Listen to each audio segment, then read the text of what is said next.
setiap penambahan kasus itu gugus tugas kota kabupaten harus mengupdate. Jadi kota Bandung harus mengupdate yang Secapa, juga kota Cimahi harus mengupdate yang Pusdikpom, karena definisi penambahan kasus itu adalah di mana testingnya dilaksanakan. Jadi bukan karena ini siswanya datang dari Sulawesi maka dia dihitung tidak begitu.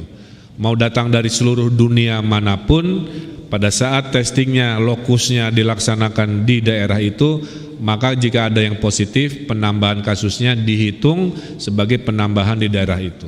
Jadi apa yang terjadi di tanah Bandung dihitung sebagai kasus kota Bandung, apa yang terjadi di tanah Cimahi dihitung sebagai penambahan kasus Cimahi. Jadi harusnya itu dilakukan update. Kemudian hasil kajian, saya himbau gugus tugas kota kabupaten belum dulu mengizinkan kegiatan-kegiatan yang sifatnya indoor seperti bioskop. Karena hasil kajiannya virus beredar lebih cepat di ruangan indoor yang tidak berventilasi. Karena artinya si dropletnya muter-muter di situ ya. Tapi kalau ada ventilasi maka dia terbawa oleh suhu panas dari luar melalui jendela, maka droplet bisa hilang. Nah, oleh karena itu kita himbau mal boleh buka tapi bioskop ditahan dulu, karaoke kayak begitu ditahan dulu, hal-hal yang sifatnya hiburan indoor yang sirkulasi tidak ada ventilasi ditahan dulu.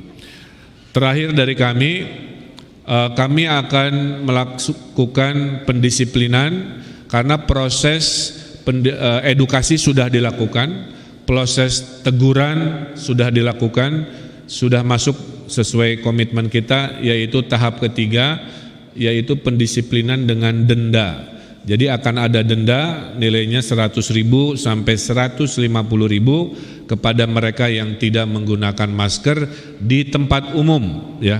Kalau di ruang pribadi itu pilihan. Jadi di rumah tidak wajib, tapi kalau mau pakai karena kewaspadaan silahkan, tapi tidak masuk kategori yang diwajibkan. Yang diwajibkan itu adalah di luar rumah, tempat umum dengan pengecualian. Kalau dia sedang pidato seperti saya itu tidak harus ya. Kemudian sedang olahraga kardio tinggi, lari kencang, sepeda kencang itu diizinkan, dan sedang makan di ruang publik itu juga dibolehkan. Di luar itu akan ada denda. Nah, akan dimulai di tanggal 27 Juli. Nah, jadi ini tolong jadi proses itu akan dilakukan selama 14 hari. Di tanggal 27 Juli pemberlakuan dendanya akan dimulai.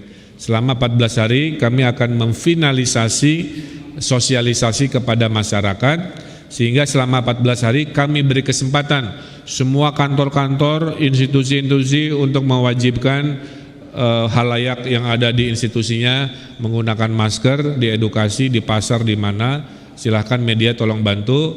Denda itu akan dimulai tanggal 27 Juli. Mudah-mudahan kami sih tidak berharap banyak yang kena denda, karena bukan tujuan kami mencari denda. Tujuan kami mah tidak perlu ada denda asal kedisiplinan itu ada. Tapi karena kita monitor laporan dari Pak Kapolda dan kita lihat sehari-hari orang sudah banyak cuek tidak menggunakan masker di tempat umum, maka opsi ketiga setelah edukasi, setelah teguran masuk denda ini akan kita lakukan. Dan pilihannya kalau tidak bisa membayar denda, salah satu opsinya adalah kurungan atau kerja sosial yang finalisasinya sedang akan disiapkan oleh Pak Kajati.